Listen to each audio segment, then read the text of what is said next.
अस्सलाम वालेकुम to all economics lovers. Lecturer economics FPSC test की एक और सीरीज जो है, एक नेक्स्ट पार्ट जो है उसका आज करते हैं इसको कवर, जिसके अंदर हम मज़ीद इकोनॉमिक्स से रिलेटेड जो टॉपिक्स गिवन है एफपीएससी के उस पे पेज पे, ठीक है। तो उसमें से हम कुछ टॉपिक्स को इस लेक्चर के अंदर कवर करेंगे, ठीक है। जो अपकमिंग टेस्ट है अक्टूबर के एंड लास्ट वीक में, ठीक है, उसकी प्रिपरेशन की ये सीरीज है और इसका ये पार्ट 5 है। स्टार्ट करते हैं lecture. Suppose we know that the monopolist is maximising her profit, ठीक है। हम ये एज्यूम कर लेते हैं कि हमें पता है कि मोनोपोलिस्ट जो है वो अपनी प्रॉफिट को मैक्सिमाइज कर रहा है। Which of the following is a correct inference? तो अब इनमें से हमारा कौन सा जो इन्फ्रेंस है वो करेक्ट होगा? जो ऑप्शन गिवन है, the monopolist has maximise the difference between marginal revenue and marginal cost. क्या जो मार्जिनल कॉस्ट और मार्जिनल रेवेन्यू का डिफरेंस है वो मैक्सिमाइज हो रहा होगा? Option B is maximise is total revenue. Option C is equate marginal revenue and marginal cost and set price equals to its average cost. अच्छा, जब मैक्सिमाइज कर रहे होते हैं हम अपना प्रॉफिट को, ठीक है, मोनोपोलिस्ट अपने प्रॉफिट को मैक्सिमाइजेशन की जो कंडीशन होती है प्रॉफिट मैक्सिमाइजेशन की, वो क्या होती है? मार्जिनल रेवेन्यूज जो होते हैं वो इक्वल हो जाते हैं मार्जिनल कॉस्ट से। तो option C is the correct option.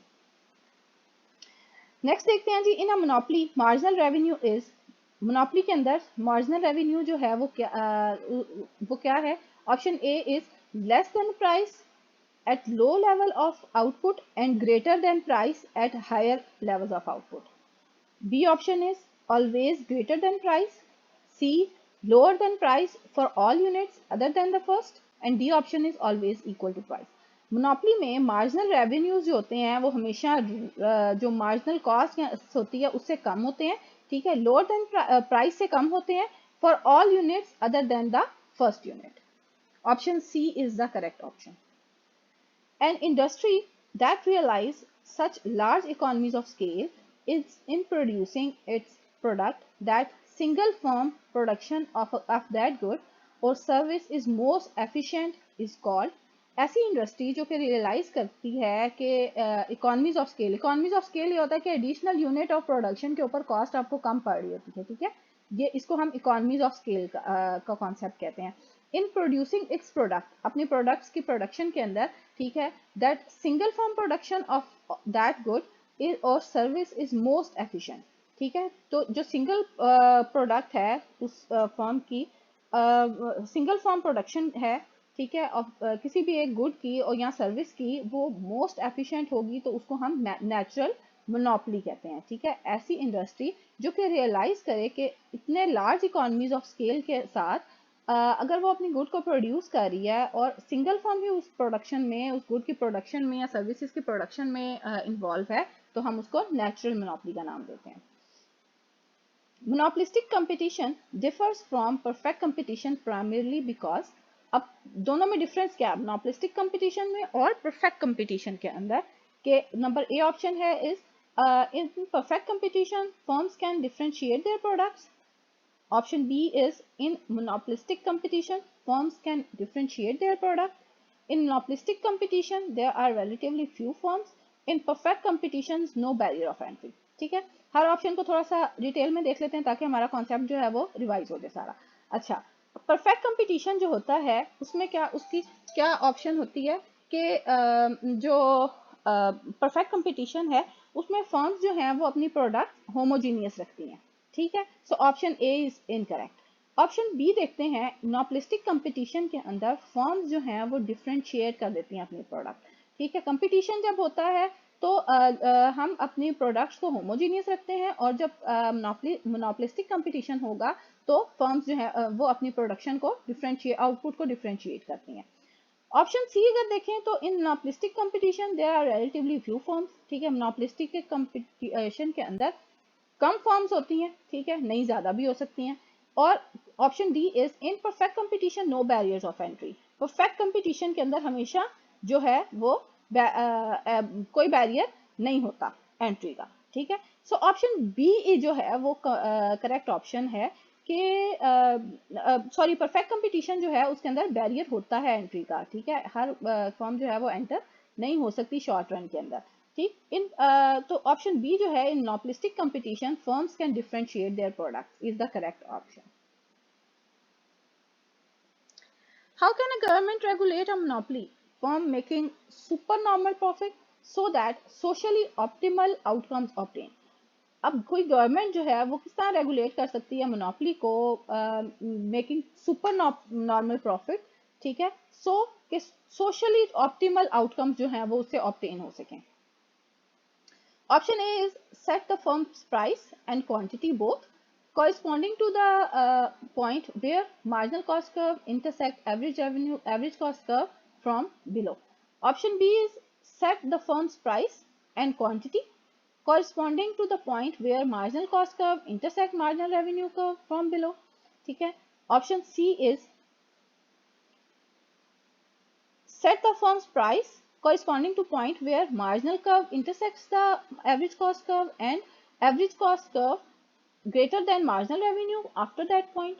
And option D is marginal cost curve and average revenue curve intersects the marginal cost curve and marginal cost curve is greater than average revenue curve after that point.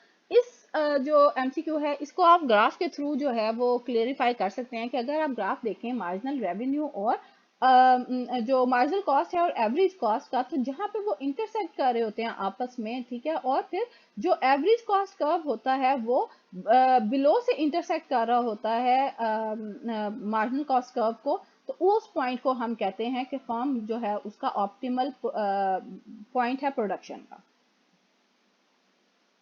Option A is the correct answer. A monopolistically competitive firm that is incurring a loss will produce as long as price that the firm charge is sufficient to cover। जब भी कोई monopolistic competition में होगी firm जो कि इनकर कर रही है लॉस को, विल प्रोड्यूस, वो कब तक प्रोड्यूस करेगी, जहां पे प्राइसेस जो हैं that the firm charge is sufficient to cover its variable cost. Fix cost तो दे रही होती है, साथ साथ वो वेरिएबल कॉस्ट जब तक देती रहेगी तो वो अपने जो है वो प्रोडक्शन के प्रोसेस को कंटिन्यू करेगी। जब वो अपनी कॉस्ट जो है वेरिएबल कॉस्ट कवर नहीं कर पाएगी तो वो शट डाउन की तरफ चली जाएगी। Option D is the correct answer. Next देखते हैं, a form of an industry structure characterized by few firms each large enough to influence market price is। ऐसा इंडस्ट्री की फॉर्म या ऐसा स्ट्रक्चर इंडस्ट्री का जिसकी कैरेक्टरिस्टिक ये हो कि फ्यू फर्म्स हो, ईच लार्ज एनफ, और हर फर्म जो है वो इतनी लार्ज एनफ हो कि वो इन्फ्लुएंस कर सके मार्केट प्राइस को, तो उस सिचुएशन ऑफ मार्केट को हम ऑलिगोपोली कहते हैं। ठीक है, ऐसी इंडस्ट्री, ऐसा स्ट्रक्चर मार्केट का या फर्म्स का ऐसा स्ट्रक्चर जहां पे हर फर्म जो है वो इतनी लार्ज एनफ हो कि वो मार्केट प्राइस को इन्फ्लुएंस कर सके, उसको हम ऑलिगोपोली कहते हैं। ये सारे बेसिकली ये जो कॉन्सेप्ट है ऑलिगोपोली का, ये गेम थ्योरी का कॉन्सेप्ट है। नेक्स्ट है जी, a group of firms that get together to make price and output decision is called. ऐसा ग्रुप ऑफ फर्म्स जो कि कलेक्टिवली आपस में जो है वो कोलैबोरेट करके एक जो प्राइसेस को सेट करते हैं और फिर आउटपुट डिसीजंस को भी सेट करते हैं, उसको हम क्या कहते हैं, उसको कार्टेल कहते हैं। ठीक है, ये भी गेम थ्योरी का कॉन्सेप्ट है, उसको कार्टेल कहते हैं। ओके जी, option C is the correct option. Next है जी, प्राइस डिस्क्रिमिनेशन इन्वॉल्व्स। अब प्राइस डिस्क्रिमिनेशन क्या होती है? Option A, firm selling different products at different price to different consumer. Option B is firm selling the same product at different prices to different consumers. And option C is consumer discriminating between different sellers on the basis of the different prices they quote for different products. Price discrimination ये होता है कि firm जो है एक ही product cell कर रही हो लेकिन डिफरेंट प्राइसेस चार्ज कर रही हो उस प्रोडक्ट के लिए, और वो प्रोडक्ट जो सेल कर रही हैं वो भी डिफरेंट कंज्यूमर्स को कर रही हो। ठीक है, तो उसको हम प्राइस डिस्क्रिमिनेशन करते हैं, यानी प्रोडक्ट भी चेंज हो और कंज्यूमर भी चेंज हो, प्रोडक्ट सेम हो, ठीक है, लेकिन प्राइसेस और कंज्यूमर दोनों चेंज हो। प्रोडक्ट सेम होनी चाहिए, प्राइसेस एंड कंज्यूमर्स दोनों जो हैं वो चेंज होने चाहिए, तो उसको हम प्राइस डिस्क्रिमिनेशन कहते हैं। अगर आपको कंटेंट अच्छा लग रहा हो तो वीडियो को लाइक करें, शेयर करें दूसरों के साथ और चैनल को सब्सक्राइब करें। और अगर आपकी कोई क्यूरीज है रिगार्डिंग द टॉपिक तो कमेंट सेक्शन में ज़रूर लिखें, और अगर आप कोई किसी भी टॉपिक की एक्सप्लेनेशन चाहते हैं तो प्लीज़ कमेंट सेक्शन में ज़रूर लिखें। Happy learning.